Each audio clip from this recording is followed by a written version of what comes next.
আসসালামু আলাইকুম রহমতুল্লাহি ওবরকাতুহু।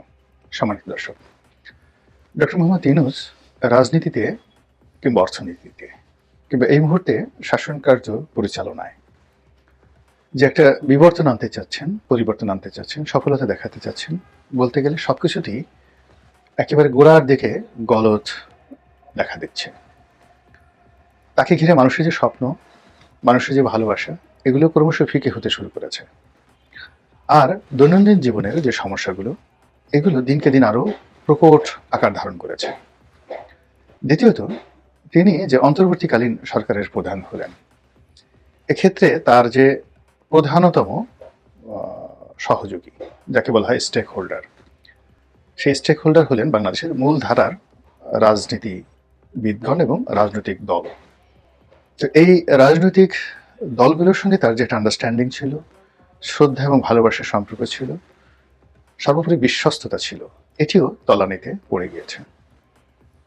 এই মুহূর্তে তাকে বিশ্বাস করেন, নির্ভর করেন এরকম কোনো রাজনৈতিক দল, সেটা ছোট দল বলেন কিংবা বড় দল বলেন, ওইরকম আছে কিনা আমার নজরে আসছে না।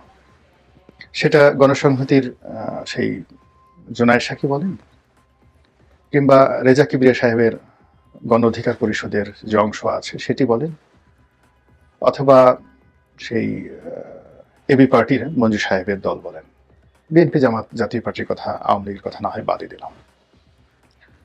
এই মুহূর্তে কেউই আর তাকে আগের মতো বিশ্বাস করছে না।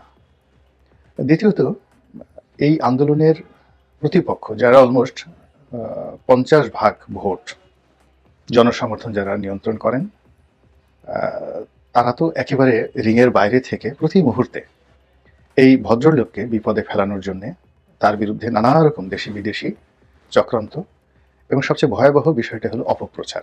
এত বেশি অপপ্রচার তা যে কেবল সামাজিক মাধ্যমে হচ্ছে তা নয়, এটা ভারতে হচ্ছে, আমেরিকাতে হচ্ছে এবং ইউরোপে হচ্ছে।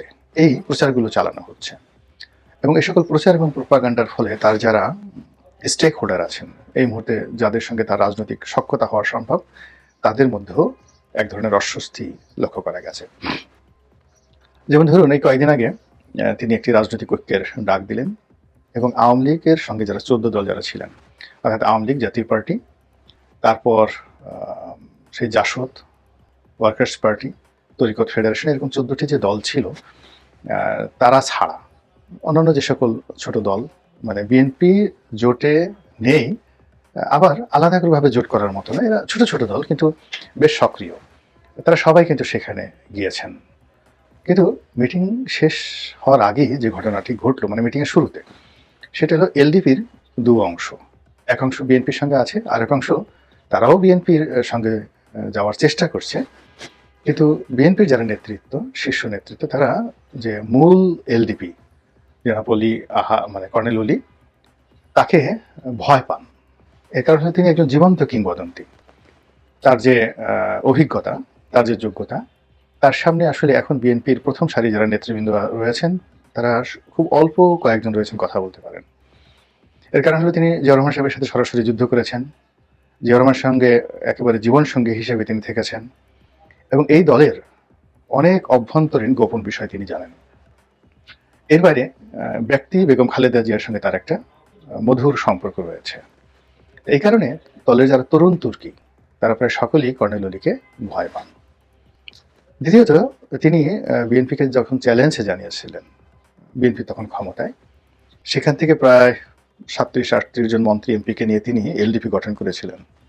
তো ওই সময়টাতে তার সঙ্গে বিএনপির রীতিমতো মহাভারতের যে কুরুক্ষেত্রের যুদ্ধ, সেটা শুরু হয়েছিল, এবং তিনি সেটা মোকাবেলা করে এখনো পর্যন্ত টিকে আছেন।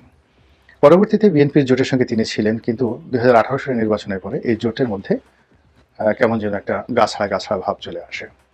এরপর বিএনপি এই কাজ করেছে কিনা বলতে পারবো না, কিন্তু কর্নেল অলির দল দুই ভাগ হয়ে যায়, এবং এক ভাগের যে নেতৃত্বে যারা আছেন তারা বিএনপির সঙ্গে বেশি, তারেক রহমান সাহেবের সঙ্গে বেশি আপনজন হয়ে যান।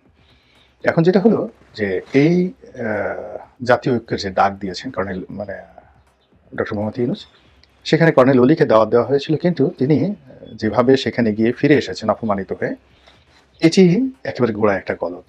অবশ্য কর্নেল অলি ভদ্রতা সহকারে এটাকে একটা জেনারেল মিস্টেক হিসেবে বলার চেষ্টা করছেন। তিনি ডক্টর মোহাম্মদ ইউনূসের শুভার্থী হিসেবে অনেক কথা বলার চেষ্টা করছেন।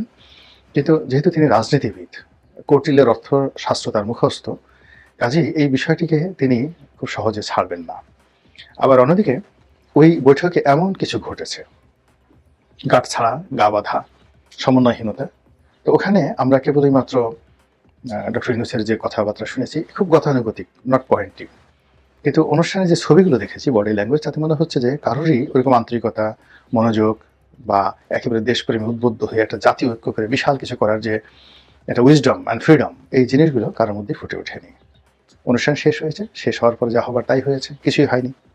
অর্থাৎ উল্টো এখন যেটা দেখা যাচ্ছে, বিএনপিও বলছে যে জাতীয় ঐক্য মানে বাকশাল নয়, এবং যে জাতীয় সরকারের কথা বলা হচ্ছে যে বিএনপি থেকে 5 জন বা 2 জন, অমুক জায়গা থেকে 2 জন, একজন নিয়ে এসে এই সরকারকে 2 বছর, 3 বছর, 4 বছর, 5 বছর কন্টিনিউ করা।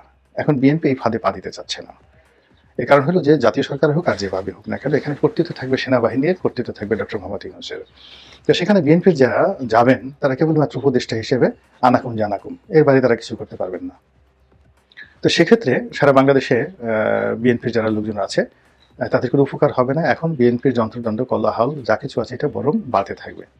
এই জন্য বিএনপির অস্তিত্বের জন্য তাদের ইলেকশন দরকার, 1। 2 নম্বর হলো যে যদি এরকম একটা জাতীয় ঐক্যের সরকার হয় এবং এটা দীর্ঘদিন চলতে থাকে, তাহলে তো সেটা বঙ্গবন্ধু শেখ মুজিবুর রহমানের যে বাকশাল, তার সঙ্গে কোনো নীতিগত পার্থক্য থাকবে না। এর কারণ হলো ওই সময়টাতে মুসলিম লীগ এবং জামাত ইসলাম, এই দুটো দল ছাড়া তো অলমোস্ট সবাই বাকশালে যোগদান করেছিলেন। এখন জাতীয় ঐক্য সরকারে যদি জাতীয় পার্টি আর আওয়ামী লীগ ছাড়া বাকি সবাই যোগদান করে, আর এটি যদি 10 বছর চলতে থাকে কন্টিনিউয়াসলি, তাহলে বিএনপির তো মুখ দেখানোর জায়গা থাকবে না। সে সেখান থেকে পদত্যাগ করে সে আবার আন্দোলন করতে পারবে না, যেটি বিগত সরকার আমলে হয়েছে। অর্থাৎ এই যে বিএনপি 6-7 জন যে এমপি তারা যে গেলেন, যাওয়ার পরে আওয়ামী লীগ সরকারকে বৈধতা দিলেন, এর ফলে আওয়ামী লীগ করলো কি, টানা 5 বছর সেটা চালিয়ে নিতে পারলো। কিন্তু 18 সনের পরে যদি বিএনপির সব এমপিরা যদি সেখানে না যেতেন, তাহলে আওয়ামী লীগ কয়দিন টিকতো একমাত্র আল্লাহ রাব্বুল আলামিন জানেন। তো বিএনপি সেই ভুলটা করতে চাচ্ছে না। ফলে দলের প্রাজ্ঞ এবং অভিজ্ঞ যে নেতৃবৃন্দ রয়েছেন, তারা এই চালাকিটা বুঝতে পারছেন। আর এই কারণে তারা এটাকে বাকশালী একটা ফন্দি এবং ডক্টর ইউনূসের মধ্যে এই একটা বাকশালী যে মনোবৃত্তি, এটি তারা খুঁজে পেয়েছেন। এগুলো বাংলাদেশের পার্ট। ওদিকে তারেক রহমান সাহেবের সঙ্গে দেখা করার জন্য মির্জা ফখরুল ইসলাম আলমগীর সাহেব তিনি ইংল্যান্ডে গিয়েছেন এবং সেখানে গিয়ে বেশ কিছুগুলো বক্তব্য তিনি দিয়েছেন, এবং সেই বক্তব্যের মধ্যে প্রণিধানযোগ্য কতগুলো বক্তব্য। 1 নম্বর হলো তিনি প্রশ্ন করেছেন, হু ইউ আর, আপনারা কারা, কোত্থেকে এলেন। তো প্রথম দিকে আপনি দেখুন গত 100 দিন ধরে কন্টিনিউয়াসলি বিএনপি কিন্তু আনকন্ডিশনালি এই সরকারকে সাপোর্ট দিয়ে আসছিল। এখন অল অন এ সাডেন এই বৈঠকের পর, যে বৈঠক করে তিনি ইংল্যান্ডে গেলেন, সেই বৈঠকের পরে তিনি বলেন, হু আর ইউ, আপনারা কারা, কোত্থেকে এসেছেন। তো এই সকল কথার মধ্যে বোঝা যাচ্ছে যে ডক্টর মোহাম্মদ ইউনূস রাজনৈতিক দলগুলোর সঙ্গে যে সমঝোতা, যে সম্পর্ক করতে চাচ্ছেন, বা তিনি যে প্ল্যান নিয়ে এগোচ্ছেন, বা তিনি যে রিসেটের কথা বলেছেন, তিনি যে সংস্কারের কথা বলেছেন, এই সবগুলো মিলিয়ে এমন একটা জগা খিচুড়ি তৈরি হয়েছে যে যারা রিসেটে বিশ্বাস করেন তারাও এখনো ভরসা পাচ্ছেন না যে আসলে রিসেট হবে কিনা। এই জন্য সমন্বয়ক যারা রয়েছেন তাদের একটা বিরাট অংশ বিক্ষুব্ধ। আবার তিনি যে সংস্কারের কথা বলছেন, এই জন্য বেশ কয়েকটা সংস্কার কমিশন করা হয়েছে।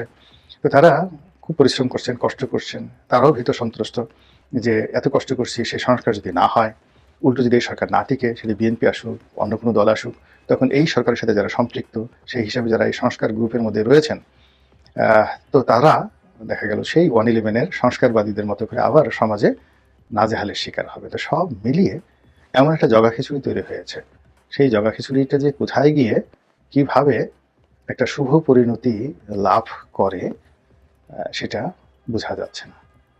আল্লাহ আমাদের সবাইকে হেদায়েত দান করুন এবং হেফাজত করুন। আসসালামু আলাইকুম ওয়া রাহমাতুল্লাহি ওয়া বারাকাতুহু।